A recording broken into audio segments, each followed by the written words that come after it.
Welcome to the Week 6 Fantasy Roundup with Ruben and Ryan. We're giving you our top picks for your DraftKings weekly lineup. We're going to start off by talking about who we have on our teams this week, and then maybe point out some other values that we have based off of player salaries this week. We're going to try to highlight guys who are green and red, and just because they have a green opponent ranked next to them, that doesn't always mean that's a great value. So we're going to start off with quarterbacks. The quarterback I'm going with this week is Matt Ryan, playing at home against the Bears. He comes in at $8,600. I think he's a great pick this week. He's the second most expensive quarterback. But with that 3-point bonus for a 300-yard passing game, Matt Ryan plays great at home. The Bears' pass defense isn't that great. Should be a high-scoring game. So I almost can guarantee that he's going to get over 300 yards passing, probably 2 to 3 touchdowns. So a great value, even though he is the second most expensive player, $8,600. Ruben, who do you have your quarterback this week? Hey, Ryan. I like Matt Ryan as well. But my particular quarterback that I'm starting this week is Kirk Cousins. He's very cheap. He's coming in at $6,700. Playing at Arizona, we've seen a lot of the injuries that the Cardinals have had to endure recently. Kirk Cousins didn't look that bad against the Seahawks last Monday night. And I think he's going to bounce back and start to look like he did about 2-3 weeks ago. Not the disastrous game 2 weeks ago, but the game prior. Another name I want to throw out, aside from Matt Ryan, Kirk Cousins, is Mike Glennon. He's very cheap at $5,900. Baltimore's defense is pretty solid, but I think that you can get him through the air. They're only middle of the pack in fantasy against the pass. And Mike Glennon's been at least a decent quarterback for Tampa Bay, and at $5,900, I think he's a low-risk, semi-high reward player. What Ryan and I like to suggest every week also are players that we would stay away from. My particular stay away from quarterback is Matt Stafford. We don't know what the health or the condition is of Calvin Johnson. Doesn't look likely like that he's going to play this Sunday. Matt Stafford is very Calvin Johnson dependent. And at $8,200, I think he's too much of a risk. Okay, moving on to running backs. For this particular week, the running backs that I'm choosing, I like Matt Forte, $8,800. He's the most expensive one at Atlanta. And I always look for running backs against the Falcons, as the Falcons last year and this year are just horrible against opposing running backs. But the two that I'm starting are Le'Veon Bell and LaShawn McCoy. Bell coming in at $7,200. He's averaging about 130 yards total per week. He just isn't scoring. He scored just that one touchdown week 1, but hasn't scored since. I think that's going to end. I don't think that's that futility is sustainable. So $7,200, I think he's a pretty good value at Cleveland, who's very susceptible to the run. And then LaShawn McCoy at $6,000. It's the cheapest you're going to get him all year. Take advantage of this opportunity. Particular stay away, I believe, is Arian Foster. I just don't trust his health on a weekly basis. Against the Colts, Colts are kind of middle of the pack. They're 17th in fantasy against opposing running backs. But I think the Colts are going to make this a statement game, get out to a lead. And I don't think Arian Foster is going to get as many touches nowhere near as many touches as he did last week. Who are you starting at running back, Ryan? For running back this week, I went with McCoy as well. I think that $6,000 value. You're not going to get me cheaper than that. Playing at home against the Giants, he's bound to break out one of these weeks. And in this weekly format, you want that guy who's going to have that big explosion week. My other running back is Brandon Oliver. He's starting for San Diego at a huge week in Week 5. I don't expect him to have that good of a game, but they're playing at Oakland. Both Donald Brown and Ryan Matthews are out. And so Oliver's their starting running back. Should get a ton of carries. They should have a big lead against Oakland. He's been compared to a larger version of Darian Sproles. So a great player to have, again, in that point per reception league like DraftKings. It's a great person to have. My flex position, I'm going with Joyke Bell. Now, this is dependent on Bush not playing against the Vikings. It's at Minnesota. He comes in at $3,700. If Bush is out, Joyke Bell will get the majority of carries. He's great out of the backfield for a lot of those catches. So I think Joyke Bell can be a great value at a flex position. Some running backs I like this week as a good value. I agree at $4,300 playing at home against Denver. You know the Jets are going to try to keep the ball away from Peyton Manning and the Broncos. So look for Ivory to get a bunch of carries. also like Frank Gore at 4,800. He's had back-to-back over 100-yard rushing games. They're getting back to the running game with Gore. They're playing at St. Louis. It's the middle-of-the-road run defense, so look for Gore to have a chance to get over 100 yards rushing. For receivers this week, I'm looking for guys who are target monsters who are going to get 10-plus targets, and I have 3 guys who, for the past 3 or 4 weeks, have constantly been getting 10 or more targets. I have the Jets at 6,900.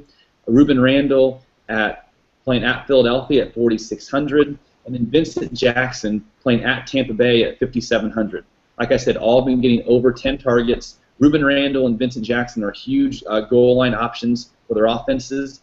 Sanders has a ton of receptions. He leads the Broncos in receptions, but he hasn't scored a touchdown yet. So look for him to try get in the end zone this week against a really bad Jets defense.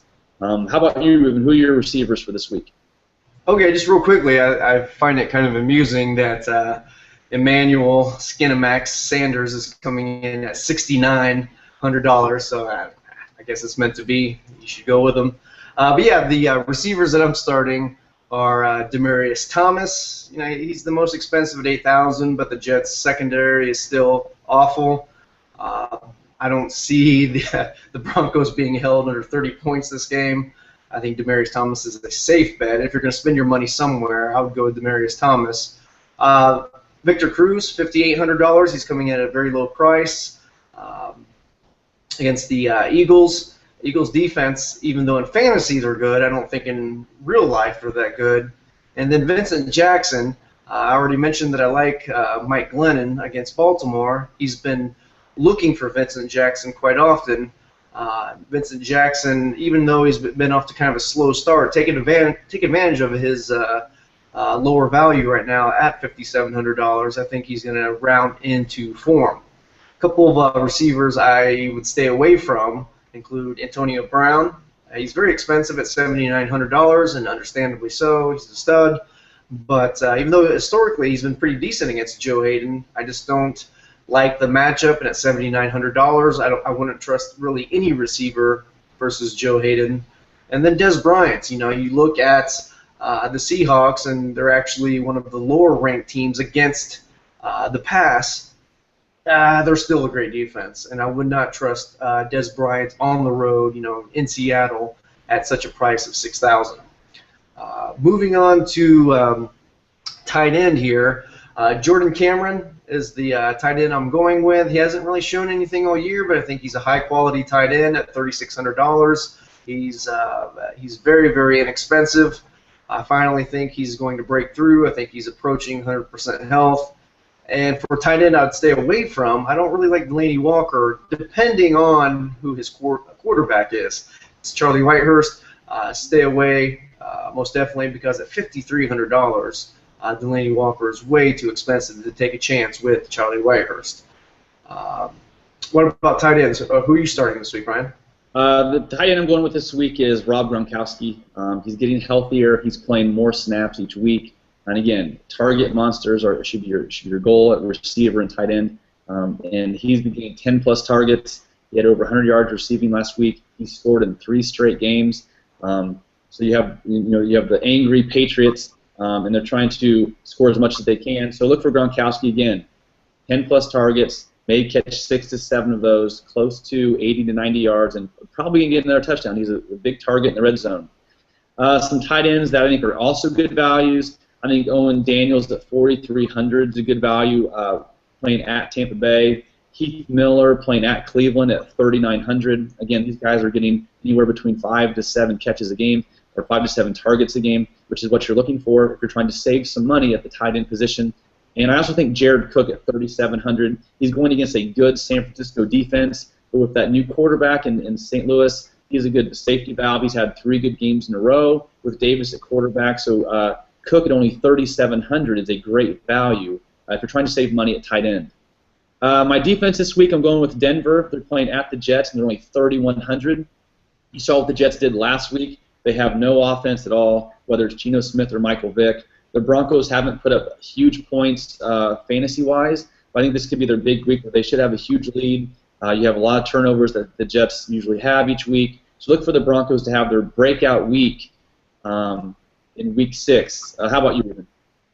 Okay, on defense, I'm starting the Lions at $3,300 at Minnesota. You saw what the Vikings did against Green Bay last week in that miserable performance. Granted, they're playing at home, and also Teddy Bridgewater should be starting.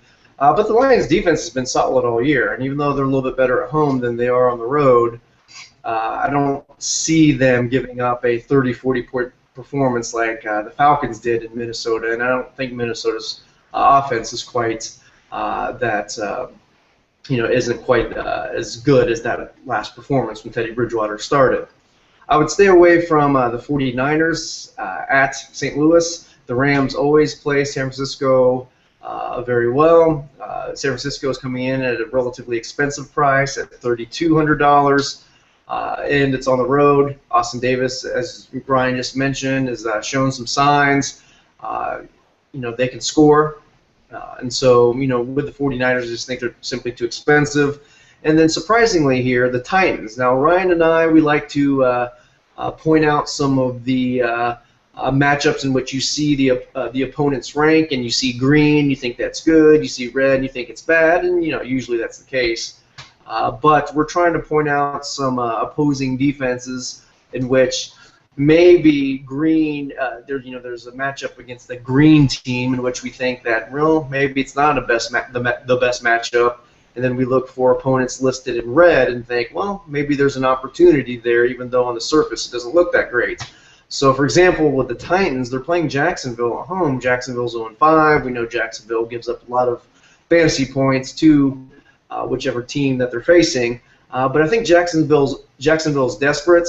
Ryan and I have been trying to tap into that, that sense of desperation that a lot of teams, that a lot of teams try to capitalize on. And sometimes it's hard to. The NFL is such an emotional sport that sometimes it's hard to predict what can happen. But look for those teams that are desperate. And I think Jacksonville is desperate and will at least put up some points in Tennessee. Any last thoughts, Ryan? Just as always, make sure you check last-minute roster changes, injury news on Sunday morning, because that could really change a player's value and whether he is a good value or a bad value based on how much time he'll play if there is an injury. So always check that last minute. But remember, you get those bonuses for 300 yards passing, you get those bonuses for 100-yard rushing and receiving. So try to get those guys who can give you those bonus points. And again, you want target monsters at the receiver and tight end positions for sure. Thanks for watching this week, and good luck in your DraftKings matchup this week. Thanks for watching.